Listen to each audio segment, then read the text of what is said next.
सोलापुरात एक धक्कादायक प्रकार पोलिसांनी उघडकीस आणला आहे। पंढरपूर शहरातील एका व्यक्तीचा खून करण्यासाठी 2 पिस्टल, 2 मॅगझीन व 4 जिवंत काडतुसांसह तयारीत असलेल्या तिघांपैकी दोघांना पोलिसांनी पकडलं आहे।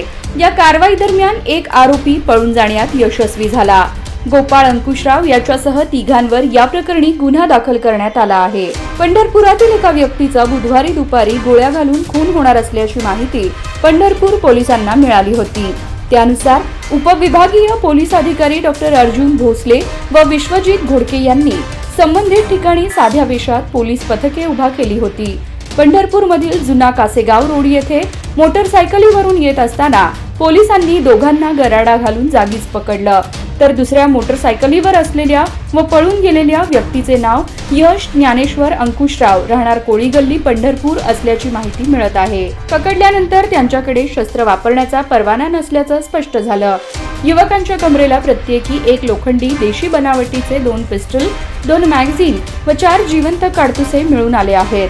पकडलेल्या युवकांना पिस्टल वापरण्याच्या परवान्याबाबत विचारले असता त्याने नसल्याचं सांगितलं। या प्रकरणी तिघांवर गुन्हा दाखल करण्यात आला आहे।